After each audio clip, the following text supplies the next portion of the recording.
Terrorism کے خلاف حکومت کی پالیسی ہے اور یہ پالیسی دوررس اور ایک طویل عرصے کے لیے ہونی چاہیے. اس طرح کی بریفنگ دے کے چلے جانا، اس سے ہم کیا حاصل کریں گے؟ جب پالیسی بنے گی پوری قوم کو بتایا جائے گا کہ یہ آپ کے نمائندوں نے سیٹل کیا ہے حکومت اور اداروں سے مل کے، تو پھر پوری قوم پیچھے کھڑی ہوگی. مروت صاحب، آپ نے لاسٹ ٹائم قومی اسمبلی کے پلیٹ فارم پر خطاب کیا تھا، تقریر کی تھی، اس کو ہم دیکھ رہے ہیں کہ پی ٹی آئی والے نے بہت سراہا. ایون کہ صحافی عمران ریاض صاحب کی جانب سے بھی بڑی تعریف کی گئی، اس کو ری ٹویٹ کیا گیا اور وی لاگ میں بھی انہوں نے آپ کی تعریف کی. اس پر کیا کہیں گے؟ کیا راضی نامہ ہو گیا آپ کو ان سے؟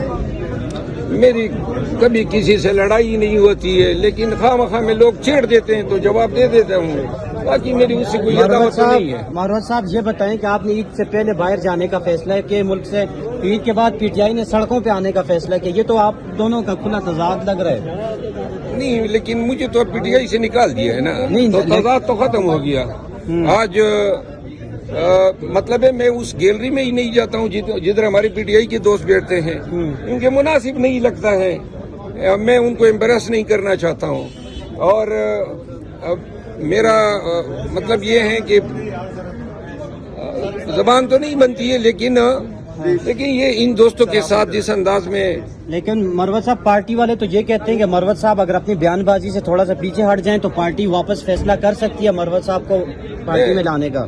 میں اپنی زبان بند نہیں کر سکتا ہوں. جو مجھے ٹھیک لگے گا میں بولتا جاؤں گا. باقی کوئی رکھے نہ رکھے تو نہ رکھے. شریف مروت صاحب، جب آپ یہ اب میں نے صبر کر لیا ہے، اب مجھے کوئی فرق نہیں پڑتا ہے، ٹھیک ہے نا، کیونکہ میں چوتھی دفعہ نکالے جانے کے لیے واپس نہیں جانا چاہتا ہوں. تو آپ نے پاکستان میں اگر سیاست نے آپ سے رابطہ کرنے کی کوئی کوشش کی ہے؟ سنا ہے آپ سے کوئی رابطہ؟ کس نے؟ انجینئر مرزا صاحب سے آپ کا کوئی رابطہ ہوا؟ انہوں نے کوئی نمبر لیا ہے آپ سے؟ کوئی بات ہوئی ہے کوئی؟ انجینئر مرزا صاحب کے میسیجز آئے تھے، کال بھی آئی تھی، لیکن ہماری بات نہیں ہوئی ہے کیونکہ میں مصروف تھا اور بعد میں کال بیک کرنا بھول گیا تھا. کیا کنورسیشن ہوگی؟ کیا جواب دیں یار گے؟ جو جس طرح کی جو ہوگی آپ جواب دیں. کیا ابھی کوئی اور سوال کرے؟ کیا ابھی مجھے کیا معلوم ہے کیا کنورسیشن ہوگی؟ مطلب یہ آپ وہ سوال کر رہے ہیں کہ مروت صاحب، آپ پہ یہ الزام لگایا جاتا ہے کہ آپ جو وہ لوگ پی ٹی آئی کے جو 15 سال سے پارٹی کے ساتھ ہیں، آپ ان کی پوزیشن لینا چاہتے ہیں.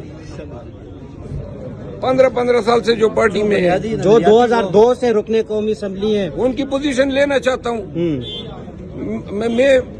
میں تو پوزیشن تو چھوڑو، پارٹی میں ہی نہیں رہا ہوں. اور جو لوگ کہتے تھے خان کی جگہ لینا چاہتے تھے، جو لوگ کہتے تھے کہ جی پی ٹی آئی کو، اب سن لے، کوئی میرے اہداف ہوتے تو منتیں ترلے کر رہا ہوتا. اختلافات کی وجہ تو یہی بنی نا آپ کی پارٹی میں. یار خدا چھوڑو یار اختلافات، پارٹی چھوڑو، کوئی نئی باتیں کرو نا یار. صاحب، عمران خان کی غیر موجودگی میں عدم شرکت پر کیا پی ٹی آئی کو افزاری طور پر کیا سمجھتے ہیں؟ شرکت کرنی چاہیے جو ہم کانفرنس ہونے جا رہی ہے؟ لازماً شرکت کرنی چاہیے. یہ پاکستانیت کا تقاضا ہے، یہ حب الوطنی کا تقاضا ہے.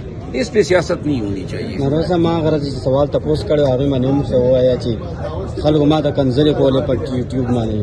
اچھا، اردو میں جواب. وہ جو شہزاد نے مجھے کہا تھا وہ ویڈیو انہوں نے مجھے دکھا دی ہے اور واقعی ان کی بات درست تھی شہزاد کی. جی مروت صاحب، جب آپ اسمبلی کے فلور پہ لاسٹ تقریر کی ہے، پی ٹی وی نے وہ آدھی تقریر دکھاتے تھے آدھی نہیں دکھاتے تھے، کیا سمجھتے ہیں کہ حکومت ایسا کیوں کر رہی ہے آپ کے ساتھ؟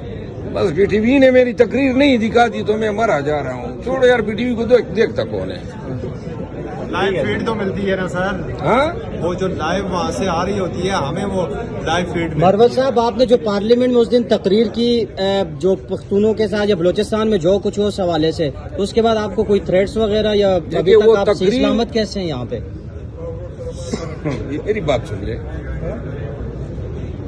صحیح سلامت جو ہیں وہ ہم سمجھتے ہیں، ہمارا عقیدہ ہے سلامتی اللہ کی طرف سے ہوتی ہے. باقی جو تقریر کی، وکیل ہوں نا میں، مجھے اپنے الفاظ کے کانسیکوینسز یا نتائج کا علم ہوتا ہے، لیکن ایسی باتیں تو میں نے روز اول سے کی ہے. آپ لوگ بھول جاتے ہیں کنونشنوں میں کیا کہا کرتا تھا، لیکن یہ پاکستان کے خلاف نہیں تھی، پاکستان کے لیے تھی. ایک حب الوطن پاکستانی ہوں میں، میرے خاندان، ہمارے لوگوں نے پاکستان کے لیے قربانیاں دی ہیں، ہم شہداء کے وارث ہیں. تو لہذا ہمارا حق اتنا تو بنتا ہے کہ ہم اپنی ریاست بحیثیت ممبر پارلیمان اپنی حکومت کو وہ مشورہ دے سکیں جو ہمیں اس دہشت گردی کی جنگ میں کوئی سیر آثر فائدہ دے سکے. تو ریاست مخالف لوگوں کو مطلب مل بیٹھ کے منایا کیوں نہیں جا رہا, ان سے بیٹھک کی کوشش کیوں نہیں کی جا رہی؟ یہی تو ہے نا, یہ ڈیسائیڈ ہونا ہے, اسٹریٹجی بنانی ہے, پالیسی بنانی ہے, کیا کرنا ہے, اور یہ تجاویز اس میں آئیں گی جب اس پہ بات. اسی لیے تو میں کہتا ہوں نا کہ جو لوگ اٹھائے گئے, جو گم ہیں, یہ ساری چیزیں جو ہیں اس پالیسی میں کنسیڈر ہونی چاہیے.